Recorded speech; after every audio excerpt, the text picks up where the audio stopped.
Mani dan madi, perlu kita ketahui bahwa yang keluar dari kemaluan kita, baik laki-laki atau perempuan, ialah ada 4. Yang pertama yang disebutnya air mani. Yang kedua air madi. Yang ketiga air wadi. Yang keempat air seni. Air kan? Nah, itu hukumnya bagaimana?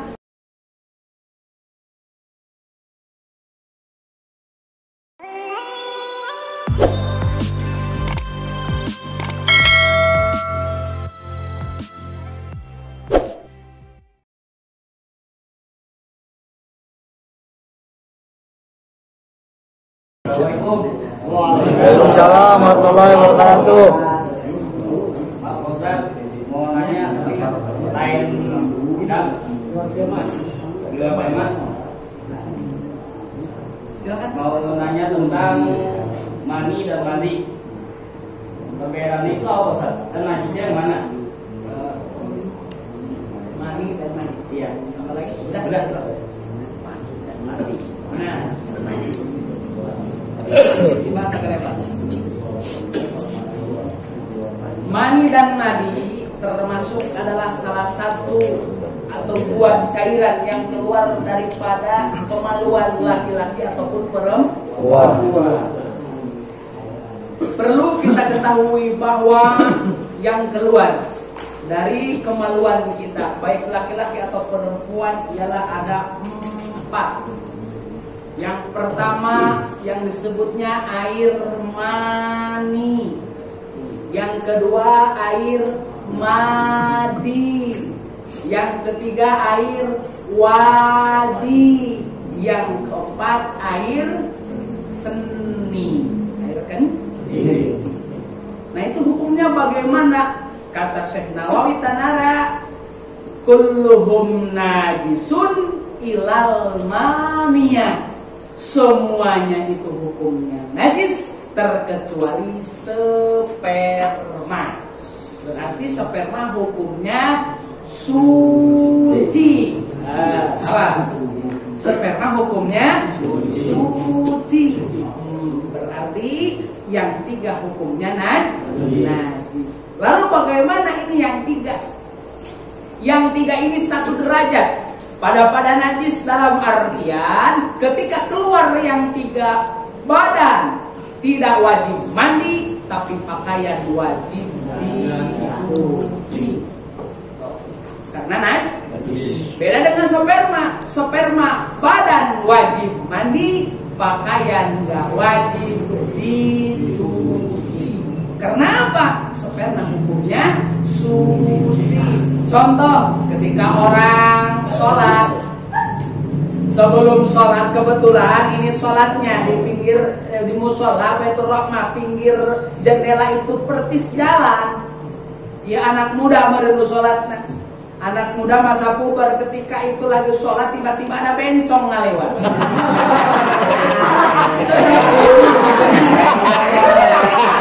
Ada bencong.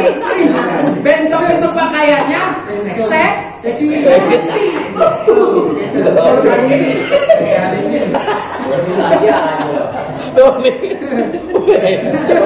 Bencong seksi. Ya aja kalau bencong daripada Kecamatan Tamborama ya. Atau bencong di Duri, atau burik-burik. Jangan salah kira. Kalau bencong di Vietnam, bencong di Thailand itu saru. Saru. Bahkan kalah cantik wanita asli oleh wanita. Banyak ceritanya orang-orang yang tergoda, akhirnya begitu cantik, kena dengan bateri. Tertipu. Contoh lah, kebetulan ini tahu bencongnya dari Vietnam kan ya, tahu bencong dari Thailand, nyasar ke dia. Kan seksi tuh, seksi bukan main itu bencong, seksi. Pas mau sholat ada bencong seksi, ada bencong seksi. Sholat, pas lagi sholat kebayang di pikirannya. Waduh, mandan itu becok seksi amat. Seksi amat. Si otongnya bang, bangun. Nah, posisi dalam keadaan sholat. Nah, ketika itu, tiba-tiba klimaks. Tuh, ya si otongnya muntah. Waduh. Gimana? Nah, maka timbul sebuah pertanyaan. Lalu bagaimana tentang sholatnya? Ini ada dua pertanyaan. Sholat dan wudunya bagaimana? Yang pertama, sholatnya hukumnya batal. Kenapa bisa batal? Karena sholat mempunyai hadas besar. Yang kedua pertanyaannya, hukum wudunya bagaimana? Batal apa tidak? Tidak. Apa? Wudunya tidak batal. Loh, kok bisa? Ini wudu tidak batal. Karena yang keluar itu hukumnya suci. Maka wudunya mah tidak batal. Yang batal itu sholatnya. Karena apa? Mempunyai hadas besar. Antara hadas besar dengan hadas kecil itu beda, lain urusan. Keluar hadas kecil mana diantaranya? Pipis, mandi, wadi, itu disebutnya hadas kecil. Sperma hadas besar. Ketentuan hadas besar harus bagaimana? Mandi. Hadas besar bukan wudu. Maka itu wudunya tidak batal. Keterangannya di mana? Silahkan buka di dalam kitab Baitul Badi'ah Syekh Nawawi Tanara, ataupun di dalam kitab Kasyfatus Saja, ataupun Sakinah Syekh Salim Sumer, silahkan, ataupun di dalam kitab Fathul Mu'in, jelas ya. Syekh Jainuddin bin Abdul Aziz Al-Malibari jelas sekali keterangannya tentang mengenai bahwa wudunya tidak batal. Nah, lalu bagaimana tata caranya? Nah, ini ada kaifiahnya. Lalu bagaimana biar wudunya terpelihara? Maka berarti posisi dia kewajiban wajib mandi. Wajib mandi. Nah, maka mandi. Lalu mandinya bagaimana? Jangan melakukan pembatalan wudu. Nah, kalau begitu berarti nggak boleh dipegang dong kemaluannya. Nggak boleh. Cukup diguyuran deh. Nah, lalu bagaimana digosoknya? Kata mau pakai sikat teh, alih politik teh, atau pakai sikat WC.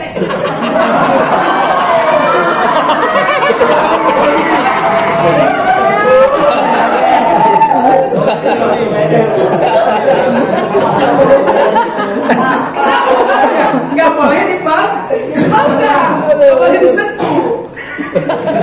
Atau pakai sikat tinggi kekecilan, atau pakai sikat WC gunakan. Ada yang di atas ya. Beres. Intinya mandi jangan melakukan pembatalan wudu. Di antaranya pembatalan wudu adalah memegang kemaluan depan atau belakang. Langsung beres mandi pakai anduk, terus pakai baju, terus wudu. Enggak mesti, karena wudunya mah enggak batal. Terus sholat. Lah ini posisinya mandinya juga di musola, mandinya di kamar mandi musola. Saya sarungnya enggak ada. Pakai sarung yang tadi. Ada spermanya. Ini bagaimana? Sperma hukumnya suci. Pakai baju yang tadi, sarung yang tadi nggak apa-apa. Air tegilang. Nah, gitu. Cuma jijik doang. Gitu. Tapi secara hukum itu adalah suci. Jelas. Betul. Nah, itu baru sperma. Nah, lalu bagaimana tentang wadi? Nah, madi diterangkan oleh Syekh Jainuddin Al-Malibari dalam kitab Fathul Mu'in. Ini adalah yang pertama adalah ba'dal intisar, keluarnya setelah dikit. Gimana bahasanya? Sebetulnya ngaceng dikit dah. Ya, ini strategi jorok amat Ustaz. Aku pikir harus begini. Ya, syahwatnya naik, tapi tidak klimaks, bukan puncak. Baru ba'dal intisar hanya setengah doang. Jadi setengah main, setengah naik. Nah, itu keluar biasanya. Karena kita harus tahu dulu, emang sperma bagaimana? Nah, sebelum kita ngupas tentang madi, harus mengupas tentang sperma. Lalu sperma bagaimana? 3 sifat. Yang pertama tadafuk. Ya, yang pertama keluarnya adalah muncrat. Yang kedua taladud, apa? Ni'mat. Ya. Keluarnya muncrat, rasanya nih aman. Yang ketiga rihu ajinin. Yang ketiga aromanya, aroma nih dari aromanya bau amis. Amis itu sperma ya, tadapuh, talatut, tarapuh. Yang pertama keluarnya muncrat, yang kedua rasanya nikmat, yang ketiga ketika dicium itu bau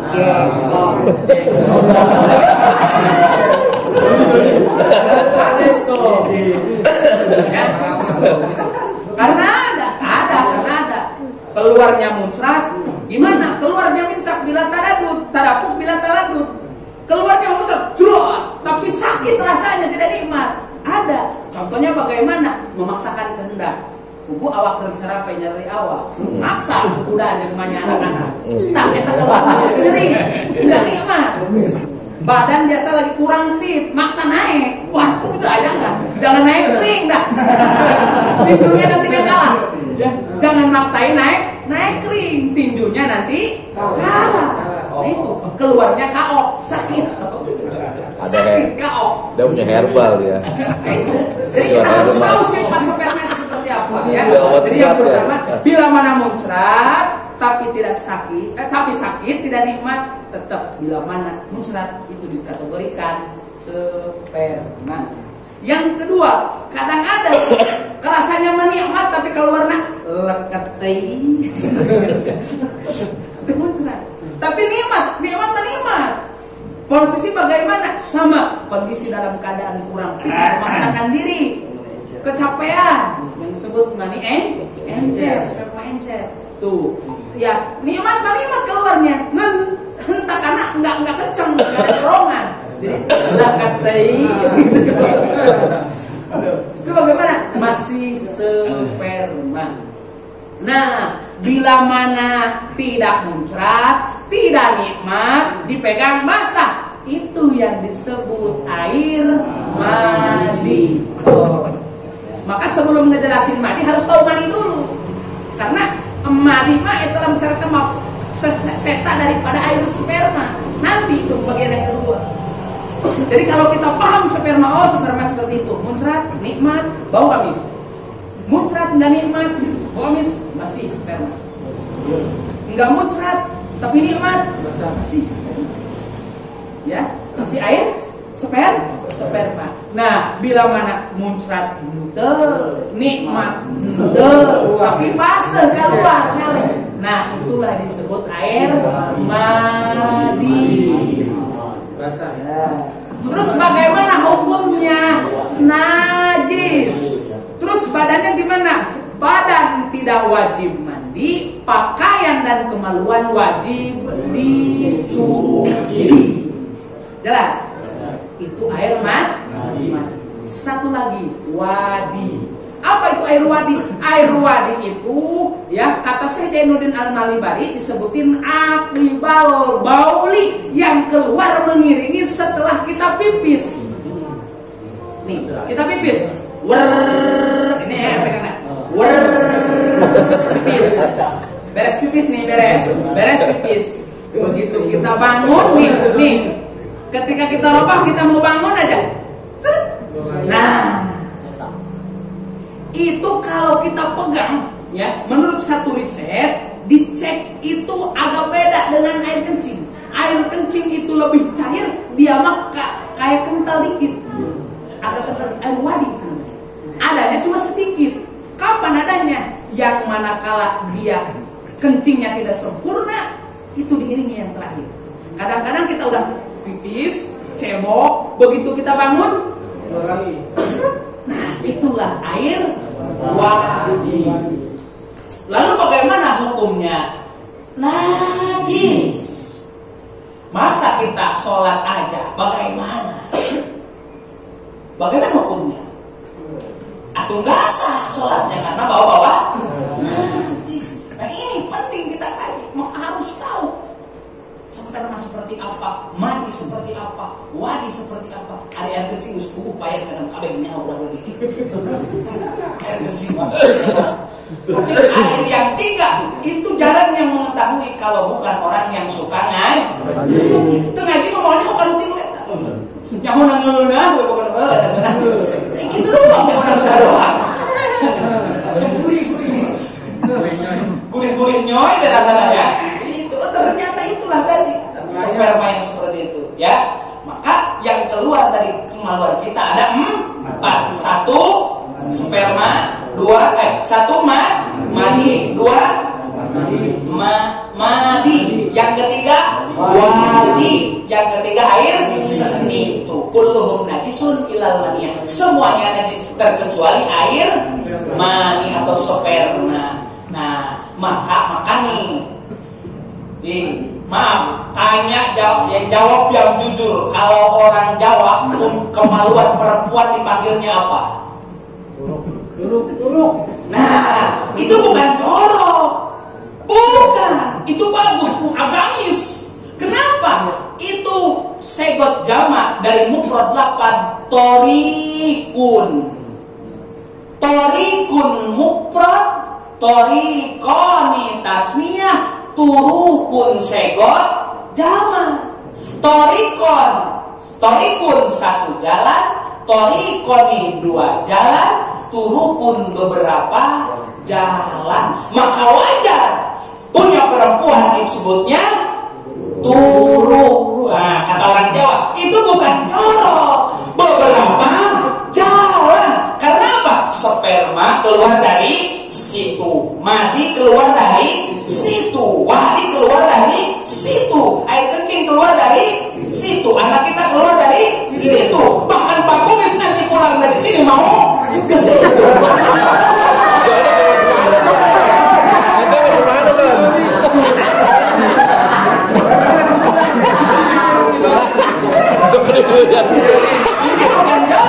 Tapi ini memang agamis. Maka saya angkat jempol kepada orang Jawa.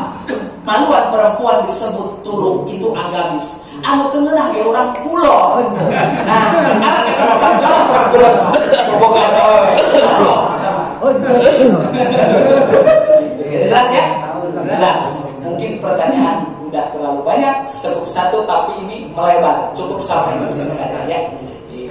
Simpel tapi pertanyaan yang mendalam. Wallahu a'lam. Yes.